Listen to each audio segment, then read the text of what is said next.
Hi అండి, అందరికీ నమస్తే. నేను మీ సునీల్ మద్దాల. ఏంటంటే మేనిఫెస్టో చర్చ జరుగుతుందండి రాష్ట్రంలో. మేనిఫెస్టో సంబరాలు అనుకోవచ్చు, మేనిఫెస్టో రగడనుకోవచ్చు, మేనిఫెస్టో రభస అనుకోవచ్చు, ఏదైనా అనుకోవచ్చు. మొత్తానికి మేనిఫెస్టోల గురించి అయితే కనుక తీవ్రమైన చర్చ అయితే కనుక ఆంధ్రప్రదేశ్లో నెలకొంది. నిజమండి, ఇది వాస్తవం. ఎందుకంటే ఈ మేనిఫెస్టోల గురించి నాకు ఒకటి తెలియక అడుగుతారండి. చూస్తున్న మన సబ్స్క్రైబర్లు నేను అడిగే ప్రశ్న ఏంటంటే, మేనిఫెస్టోల ఆధారంగానే ప్రభుత్వాలు ఏర్పడతాయా?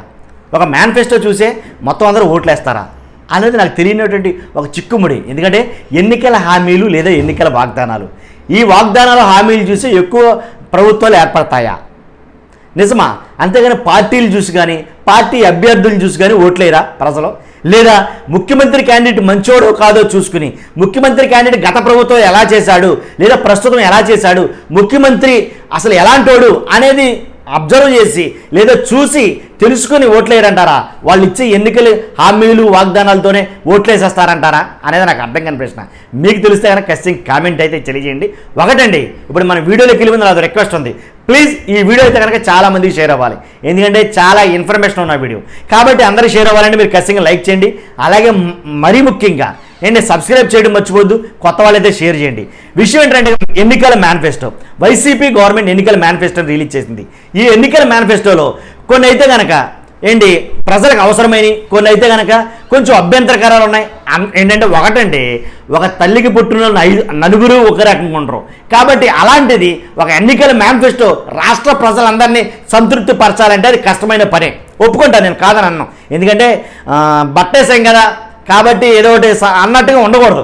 కాబట్టి నేను చెప్పేది ఏంటంటే కనుక ఆ ఎన్నికల మేనిఫెస్టో ఏదైతే ఉందో వైసీపీలో, దాంట్లో ఎన్నికల మేనిఫెస్టో రిలీజ్ చేసిన తర్వాత అంతర్గతంగా వైసీపీలో కొంతమంది నాయకులు కొట్టుకుని చేస్తున్నారు అని అంటే మీరు నమ్ముతారా?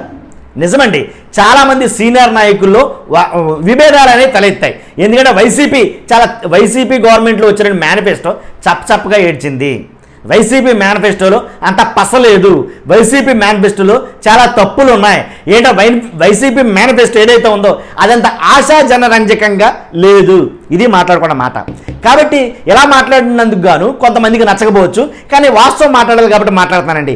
అంటే ఇంతకుముందు యాజిటీస్గా ఏదైతే 2019లో వైసీపీ ఎన్నికల మేనిఫెస్టో ఇచ్చిందో సేమ్ అదే మేనిఫెస్టోని మళ్ళీ రిలీజ్ చేసింది.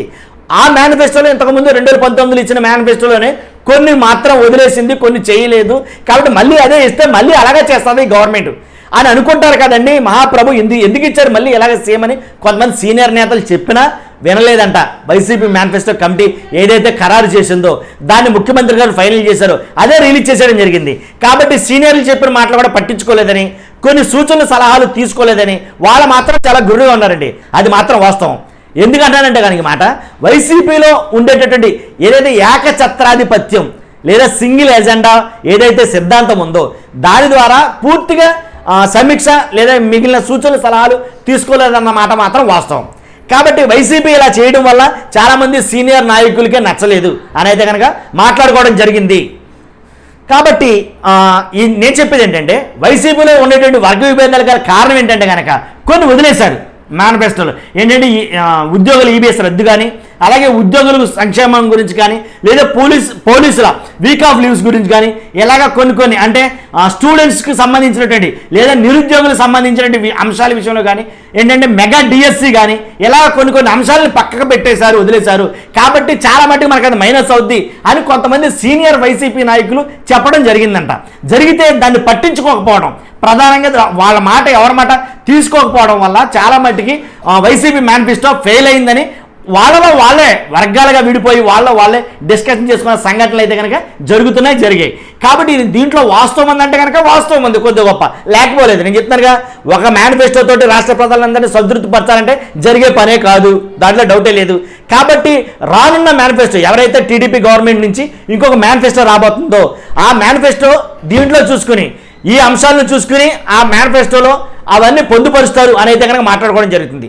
కాబట్టి అలా జరిగితే కనుక అప్పుడు టీడీపీ మేనిఫెస్టో ఇంకా బాగా రాబోతుంది అని అయితే కనుక సర్వత్రా ఈ అంశం మీద చర్చ అయితే జరుగుతుంది. నిజమే కదండి, దాంట్లో ఉన్న లోటుపాట్లను చూసుకుంటాం. వైసీపీ ఇలా రిలీజ్ చేసింది, ఇవి పథకాలు పెట్టింది, కాబట్టి వదిలేసిన వాటిని మన మేనిఫెస్టోలో పొందుపరుస్తున్నాం అని అయితే అనుకుంటుంది టీడీపీ.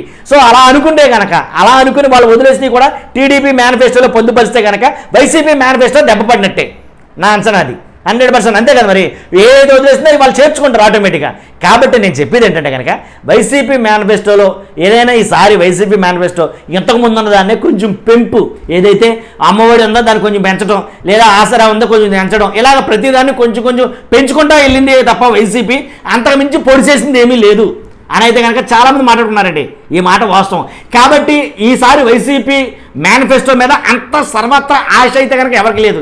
ఎందుకంటే బేబత్స అంటే ఆల్రెడీ చూపించేశారు. ఒకటి చెప్తానండి, సింగిల్ ఎజెండా, సింగిల్ మీనింగ్ వచ్చేటట్టు ఒక సెంటెన్స్ చెప్తాను. ఏంటంటే ముందు బిర్యానీ పెట్టేసి ఆడు తినేసిన తర్వాత ఏదో మజ్జిగనమో లేకపోతే పెరుగనమో లేకపోతే తర్వాత ఏదో చారో ఉప్పో పప్పు వేస్తామంటే ఎలా తింటాడో తినలేడుగా. ఆల్రెడీ ఆడు ఏం తిని ఉన్నాడో బిర్యానీ తినున్నాడు. కాబట్టి బిర్యానీ ముందు వడ్డించి తర్వాత ఉంటుందని ఎవరుంటారు, తినలేరు. అలాగే జరిగింది వైసీపీ కూడాను. వైసీపీ అంతకు ముందు ఇచ్చిన పథకాలు ఏవైతే ఉన్నాయో ఆ పథకాలనే కొనసాగిద్దామంటే కనుక చప్చప్గానే ఉంటుంది అది 100%. కానీ అలా కాకుండా దాన్ని కొంచెం మాడ్యులేషన్ చేసి ఈసారి ఇంకొంచెం కొత్తదనం తీసుకొస్తుంది. ఈసారి వైసీపీ మేనిఫెస్టో ఎలా ఉంటుందని చాలామంది ఆశగా ఎదురు చూశారు.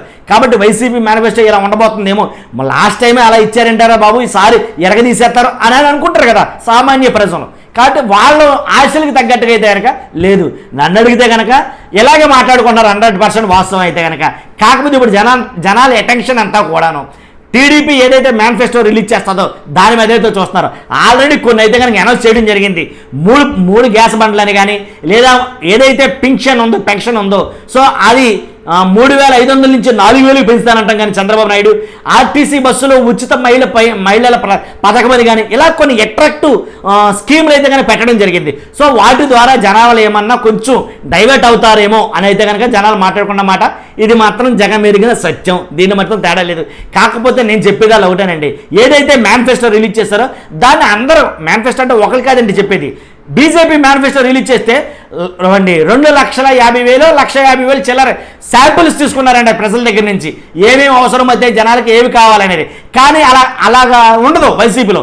ఇది మాత్రం వాస్తవం. ఎందుకంటే single agenda, single man, single decision. ఎందుకంటే జగన్ గారు ఏది చెప్తే అదే ఫైనల్. ఇంకెవరు సూచన లేదు, సలహా లేదు, తోటకూర లేదు, ఏమీ లేదు ఇక. కాబట్టి తీసుకోవడం జరగదు. కానీ అలా చేయడం ద్వారా ఏమవుతుందంటే ఇలా కొన్ని ఫెయిల్ అయ్యే అవకాశాలు ఉంటాయి. ఒక మనిషి ద్వారా తీసుకుంది కమిటీ అంటారు, కానీ కమిటీలు కూడా ఫెయిల్ చేసి జగన్మోహన్ రెడ్డి గారే. టీడీపీ అయినా సరే అందరి ఆలోచనలు, అందరి సూచనలు, అందరి సలహాలు తీసుకుని మేనిఫెస్టో రిలీజ్ చేస్తే పక్కాగా ఉంటుంది అనేది ప్రజలందరి అభిప్రాయం, దాంట్లో మన అభిప్రాయం కూడా. కాబట్టి మీరు ఏమైనా అనుకోండి, బాగుందనుకోండి, బాగోలేదనుకోండి. నేను బాగోలేదంటేనేమో నేను ఏదో టీడీపీ కోఆర్డినేటర్ అనుకుంటారు, బాగుందనుకుంటేనేమో వాళ్ళేమో వైసీపీ కోఆర్డినేటర్, ఎవరు ఎలాగైనా అనుకుంటారు. కానీ నేను అనుకున్నది చెప్పాను కాబట్టి కొంత గురించి చెప్పా. ఏంటిది వైసీపీ మేనిఫెస్టో.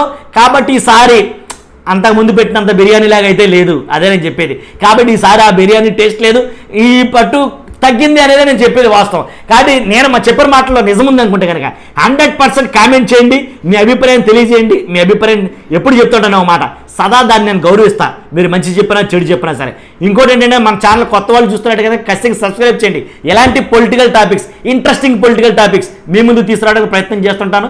ఖచ్చితంగా షేర్ అయితే చేయండి. 100% ముందు లైక్ చేసి ఈ వీడియో అందరికీ షేర్ అయ్యేలా చేయండి. Thank you very much.